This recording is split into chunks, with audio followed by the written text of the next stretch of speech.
Oke baik, Assalamualaikum warahmatullahi wabarakatuh Bapak Ibu Guru yang terhormat, jumpa lagi di channel Guru Abad 21, channelnya para guru Indonesia. Konsisten menyampaikan info valid, komitmen melawan berita hoax.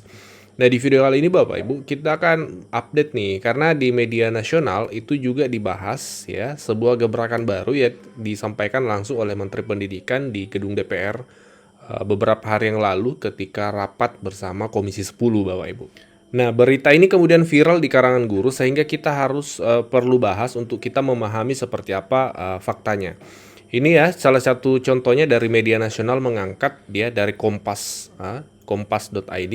Tak lagi 24 jam, guru kini cukup mengajar 16 jam per minggu. Nah, kemudian dari media nasional yang lain, Bapak Ibu, dari jawapos.com, ini media nasional juga, jam mengajar guru berkurang jadi 16 jam. Nah, seperti apa sebenarnya dari 24 jam, apakah guru tidak harus 24 jam lagi mengajarnya, cukup 16 jam saja, atau seperti apa faktanya? Ini perlu kita pahami sama-sama. Ini penjelasan dari Kementerian Pendidikan oleh Pak Menteri bisa kita lihat di salah satu media resmi naungan Kementerian Pendidikan, yaitu BPMP Jatim, Bapak Ibu. Ini situsnya bpmjatim.kemdikbud.go.id. Di sini ada berita judulnya Mendikdasmen paparkan pelaksanaan program prioritas pendidikan bermutu untuk semua. Nah, dalam salah satu paragrafnya ada dikutip penjelasan dari Pak Menteri, Bapak Ibu.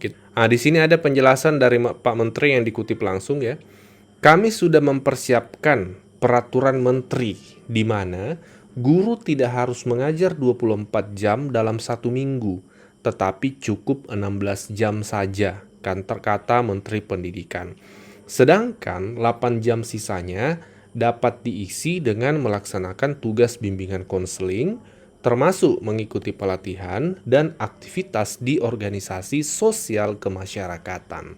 Nah, ini poinnya Bapak Ibu. Jadi, Kementerian Pendidikan, kalau kita lihat redaksinya, akan mengeluarkan peraturan menteri yang terbaru nantinya, di mana guru tidak harus mengajar 24 jam, tapi cukup 16 jam saja.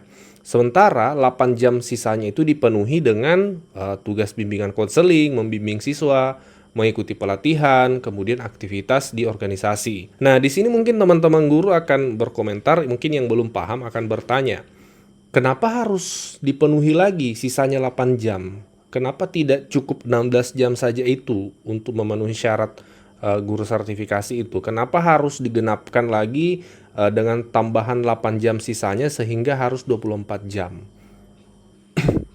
Nah, Bapak Ibu, ini perlu kita pahami bahwa ketika Bapak Ibu menjadi guru sertifikasi dan ingin menerima tunjangan profesinya, Bapak Ibu memang tidak bisa lepas dari 24 jam. Meskipun nanti aturannya itu mengajarnya 16 jam saja, tapi toh memang harus dipenuhi sisanya 8 jam itu untuk genap 24 jam dari selain tatap muka. Nah, ini tentu menjadi berita baik. Guru-guru di lapangan kan saat ini banyak yang kekurangan jam di sekolahnya. Karena kelasnya rombelnya tidak cukup, sehingga kebijakan 16 jam ini itu kan menjadi baik tentunya. Nah, sekarang kita perlu pahami kenapa harus digenapkan lagi, ditambahkan 8 jam dari kegiatan lain sehingga harus 24 jam. Bapak Ibu, Undang-Undang Guru dan Dosen nomor 14 tahun 2005 ini adalah ruhnya tunjangan profesi atau tunjangan sertifikasi.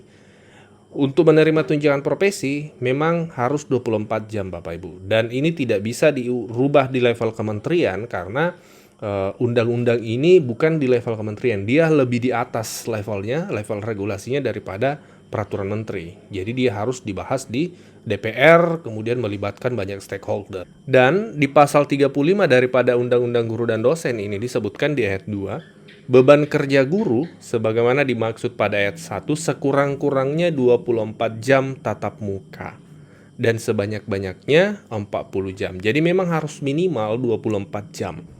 Nah, inilah sebenarnya sehingga meskipun nanti Pak Menteri mengeluarkan peraturan Menteri Pendidikan mengajar tatap muka cukup 16 jam tapi harus diisi sisanya dengan kegiatan lain sehingga 24 jam. Nah, ini Bapak Ibu.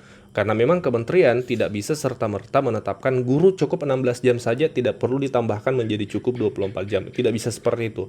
Karena regulasi yang di atas dari peraturan Menteri Pendidikan, yaitu Undang-Undang Guru dan Dosen, itu memang mengatur 24 jam beban kerja guru. Hanya lagi-lagi perlu kita pahami dengan adanya nanti kebijakan dari Menteri Pendidikan cukup 16 jam saja, ini akan membantu sekali lagi untuk teman-teman guru yang kekurangan jam karena rombelnya terbatas di sekolah. Sehingga 8 jam sisanya itu diisi dengan bimbingan, kemudian kegiatan-kegiatan lainnya seperti itu. Tentu ini sangat positif.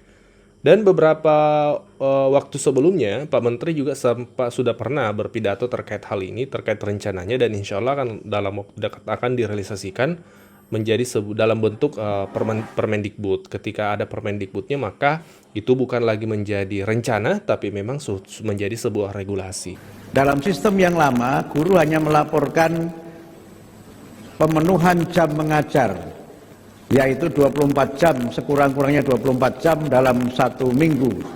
Sehingga banyak guru yang sering saya bercanda, guru yang dari lonceng ke lonceng, karena tidak bisa memenuhi 24 jam mengajar di satu sekolah, karena memang jumlah kelas yang terbatas dan jam mengajar yang juga terbatas. Sehingga karena harus mengejar dari lonceng ke lonceng itu, tugas guru yang sangat penting, yaitu membimbing peserta didik, membimbing para murid itu seringkali tidak dapat terlaksana dengan sebaik-baiknya. Saya sering menyebut sebagian guru itu adalah guru yang hit and run, datang untuk mengajar, setelah itu kabur entah kemana kita tidak tahu. Nah, dengan pola kinerja yang baru ini, maka guru tentu harus menunaikan tugas utamanya, yaitu mengajar. Tetapi tidak harus 24 jam mengajarnya itu. Mengajar sesuai dengan jadwal dan mata pelajaran yang ada di sekolah itu, kemudian pemenuhan yang lainnya untuk 24 jam itu bisa berasal dari membimbing peserta didik. Ini ada di dalam Undang-Undang Guru Dosen yang tadi Bu Dirjen menyampaikan 5M itu salah satunya adalah membimbing.